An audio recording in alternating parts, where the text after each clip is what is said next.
Hi guys! Magandang buhay po sa inyong lahat. For today's episode, sasakay naman po kami ng Indian train papuntang OT. So kami po ay manggagaling sa Kunor. Dati po ay pinapanood lang namin siya sa movies. Ngayon po, ayan na po, nakasakay na po kami. And thanks for watching! Nagaring Mountains.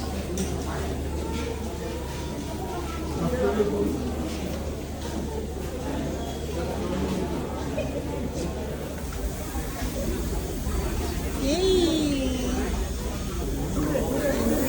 This is the train. Come on.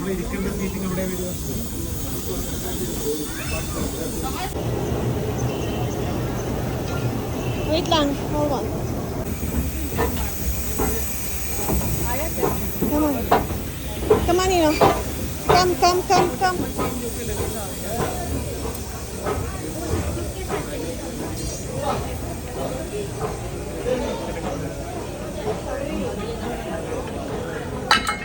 Come on, Nino.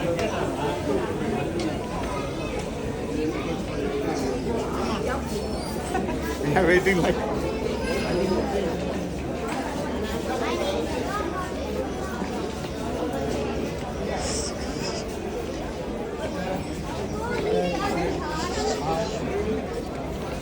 Hey! I just take a picture of them in the front of the train. Where?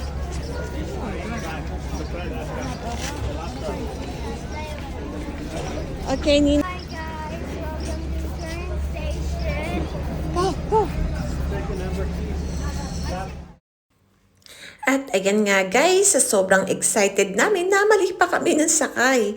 Sabi ni Kuya, "Excuse me, this is reserved." Kaya, oops, sorry Kuya, excited lang po. Namali kami ng pasok, dun pala kami sa unahan. Sorry. I'm sorry. We did not know. Okay. Where are we, Tay? For F2, please F1. Okay. So where we come from? All right, let's go. Come on. F2, there he is.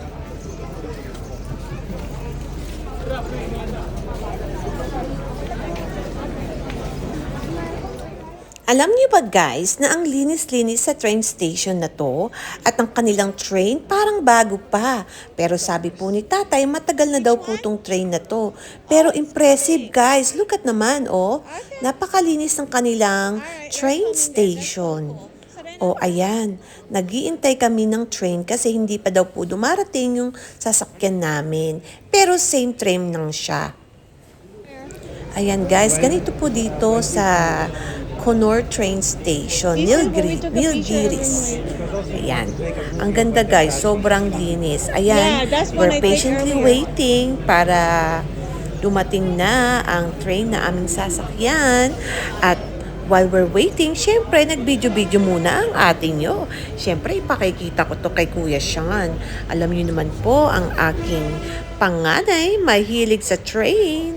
At iyan na nga, may umaaura na. Good job, Nina Banana.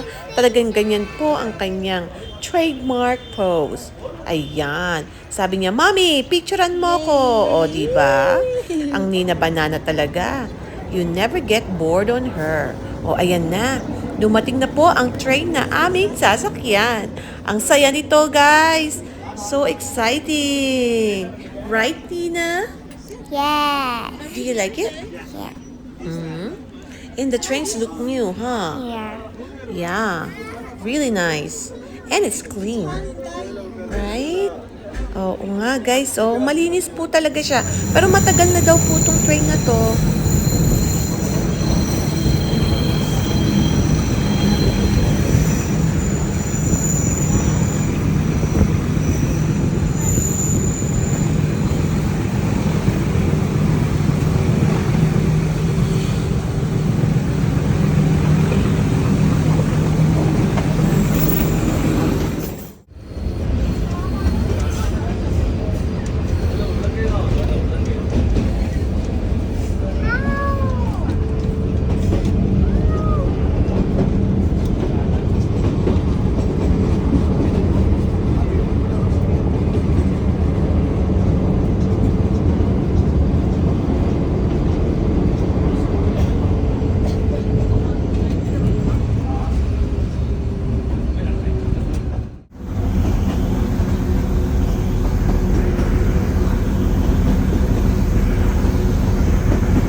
going out? Huh? Get your ano, Nina. Papa, everything.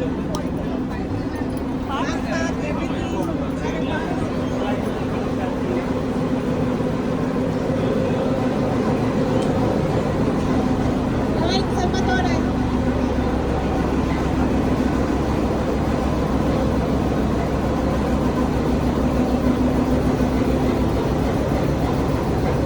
Guys, actually,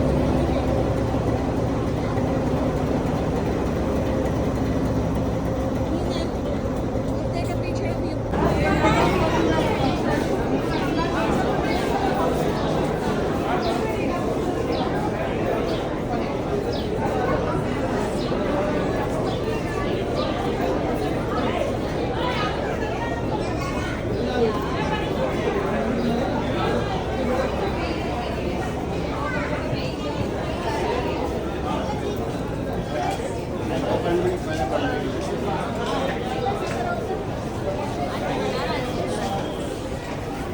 Joy!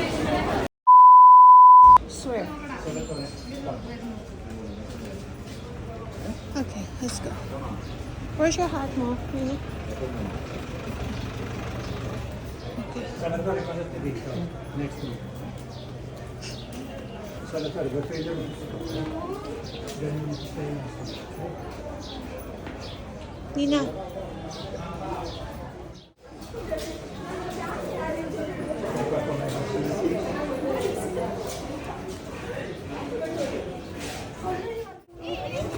Where are you?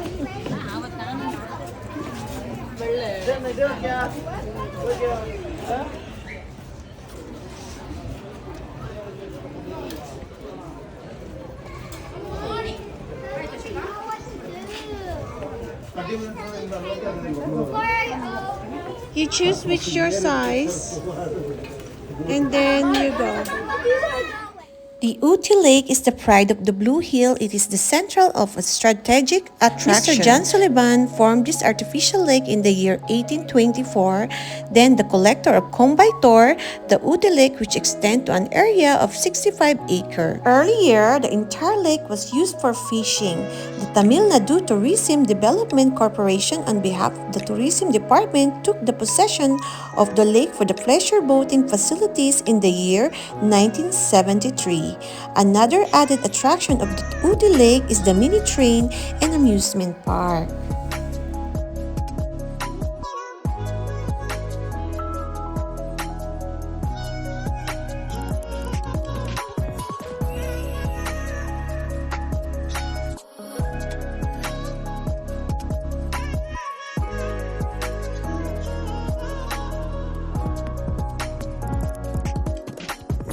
La la la la la la la la la la la la la la la la la la. Kumusta kayong lahat? Magandang buhay po sa ating lahat. Ito po ang inyong Ate Wewe. Nandito po kami ngayon sa Oti. At kayo po ay ngayon ay nasa famous lake. What the name of this lake, my love? I have no idea. I don't know, but it's a lake. So, look at them. They're working hard. Salvatore. Ayan. Tayo, ano yung pangalan nito? What's the name? I have no idea. It's a lake in Oti. It's very popular. So, ayan. Ayan nga, sila, they're working hard. Keep on working, kids. Come on, kids. Too easy.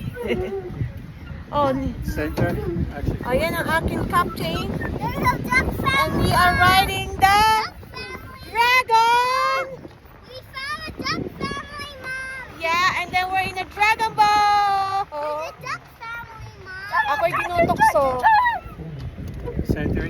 Aminin mga Have you been nanay, watching minsan Salvatore? kahit Disney Afterwards, Disney Salvatore, princess keep on going. ka, mapapa-dragon mode ka dahil ang makukulit kong anak, talaga naman pong they're pushing your buttons. So, nasa atin na lang po yun, how to manage it. Di ba nga po? So, ayan, ang kulit nila. Tingnan nyo guys. Keep on pedaling, come on. If you pointed this way, it will move this way. If you pointed this way, it will move that way. So, There's a duck yan family. po ang buhay ng aking ng ating wewe nyo. Ayan. Spera Salvatore. Sobrang kulit ng aking anak.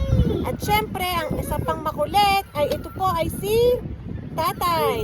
Ayan si Tatay, oh. Hi, Tay. Can you say hi? Hi. Magandang hapon po. Tatay, magandang hapon po. Magandang hapon po. Salvatore, more to that way. Nina, turn politely toward you. We're trying to go roughly in that direction. Daddy, but why we Now go cannot go straight. there? Why we cannot go there? Why we cannot go there? Daddy, Because there are rocks and there are things and you can break them out and you don't want to break them.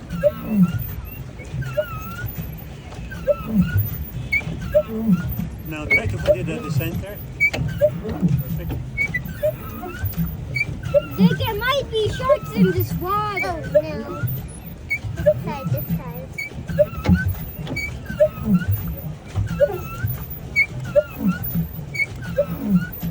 Are you liking it, Nemo? Yes. Do not touch the water, please. More, please. I'm looking. Thank you. No one's controlling. Work on hard, Nina. Where are you gonna put it? I'm just turning, Mom. Okay. Turning the boat. Okay. I'm making it straight. The boat to go straight. Alright. Okay, and we'll if do. you want to go straight, go to the middle. Go to the middle. Turn a little bit. Okay, now. No. Straight, Salvatore, Mino. At ayan nga guys, pinagod namin sila para sila ay makatulog ng mahimbing tonight. At sabi nga ng mga bata, ito daw pong labas namin is the best day ever. Sabi ni Salvatore, para daw pong birthday niya. Kaya sabi ko, sige, padyak lang kayo dyan. Hindi nila alam, pinapagod po talaga namin sila. Enjoy na enjoy sila dito guys. Nakakatuwa. Alam nyo ba tong OT Lake? Para po talaga siyang Baguio, di ba? Naalala nyo po yung Baguio, di ba? Meron po siyang lake doon sa center ng city. Tapos may mga horse rental din. Tapos ang daming tindahan. Doon sa mga gilid-gilid, ang daming tindahan. Nakabili nga ako ng leggings doon ni Nina dahil nga ang ating Nina nyo, hindi yan na magdedress ng walang leggings. Kasi sabi niya daw po ay para daw po siyang hinahangin sa loob. Parang ako rin talaga. Ayan. Sobrang ganda ng weather that day at kami po ay nag-enjoy sa paglanghap ng sariwang hangin dyan sa Uti. Ayan. What is that, Sonic? Nemo, can you see it? It's really for you. Mommy, And wait, then? I don't know if this one's It, working. it is working, yes. Can you fix Is this? it in the bill? Okay. Can you fix this, please? Look at this, I'm a rectangle. At alam niyo ba guys, na pag ako nagsha-shopping, alam na yan ni tatay, automatically hindi na siya pumapasok sa tindahan. Kasi alam niya, pag nakita siya, nagiging triple ang presyo. Kaya ako na lang po ang nagtingin-tingin kung ano man yung mga gusto kong bilhin. At alam niyo ba guys, nakabili ako dito na saffron. Ganyan, alam niyo po pala ang saffron ay nilalagay lang po pala yan sa tubig. Para maglalagay ka lang ng asin, tapos iinumin nyo daw po. Yan po ay good for the health. Ayan. Bumili rin po ako ng mga fabrics at saka ng jacket. Binigyan nila ako ng magandang discount kaya bumili na rin po ako. Yung jacket po ay 10,000 rupee. Nakuha ko po siya ng 4,000 kaya happy na ang atin nyo. At nakabili na din ako ng ibang shawl at ibang dress. Ito yung ganyang black na dress pero ang binili ko dyan ay puti. Ayan. Maganda din po itong tindahan na ito. Marami silang tindang mga souvenirs kung mahilig ka sa mga ganon. Pero medyo malamig po kasi sa OT kaya bumili ako ng jacket. At ito naman, si Kuya. Mabait po itong si Kuya.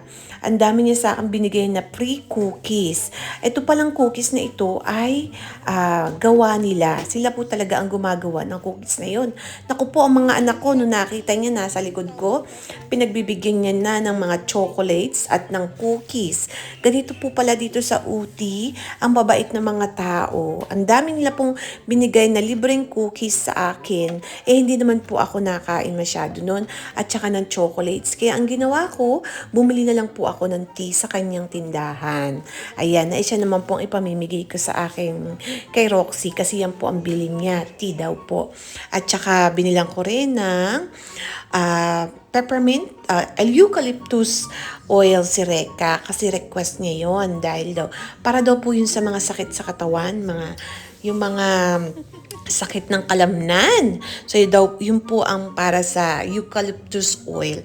At bumili rin din naman ako ng oil para sa mga hair fall or para sa Kenina, pang massage ng kanyang anit.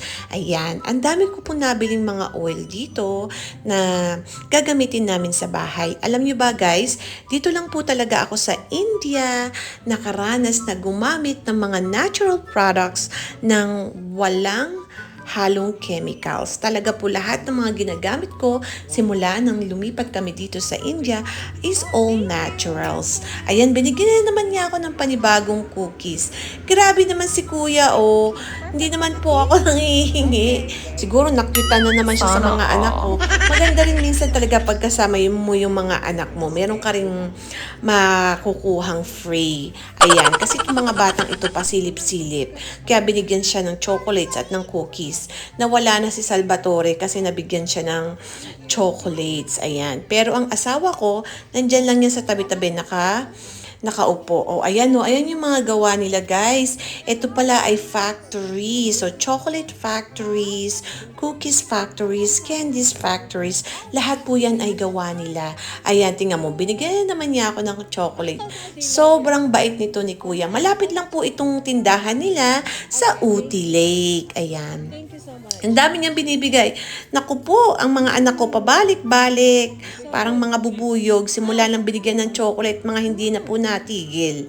Ayan. Tapos namigay na naman siya ng panibagong cookies. Grabe si Kuya. Ang bait mo naman, Kuya. Tuwan-tuwa siya sa amin. Mukha kasi kaming kakaiba. Tingnan nyo naman, sino ba may batang naglalakad ng ganyan, naka-sonic hat at naka-bunny? O, ayan si tatay. Diba? Alam na po niyang gagawin pag ako'y nagsha-shopping. At ayan nga, tapos na ako mag-shopping. Nagpunta naman kami dito sa may bandang gilid ng Uti Lake. At meron silang mini train for the kids. Ayan. At habang pinagmamasdan mo ang Uti Lake, ito ay parang gagawin nilang Star City ng Pilipinas, parang ganun. Kasi meron ako nakikita mga amusement, meron mga ziplining, mga playground, outdoor playgrounds, tsaka mga video games. So guys, siguro mga ilang buwan pa, ito ay ready na. At ayan nga, itong mga anak ko, gustong-gusto talaga nila ang train. Pati na rin syempre ang aking asawa. Sa sobrang laki ng bansang India, mukhang hindi po lahat ay makikita namin. Pero we wanna make sure na ma-explore po namin yung mga lugar na madali lamang pong puntahan. Tulad nga po nitong Uti. Dahil po ito ay mga 6 hours lamang po siya pagdadrive para makita rin po namin ng iba pang bahagi ng India. At kung kayo po ay may ibang mga suggestion na pwede naming puntahan, please comment down below para po ma-explore din po namin. Dahil nga po ang ating nyo po ay nag-aaral, mahirap na po sa akin ang magpagala-gala. Ayan po guys, ang dami ko na pong naikwento. Maraming salamat po. Ciao! Arrivederci!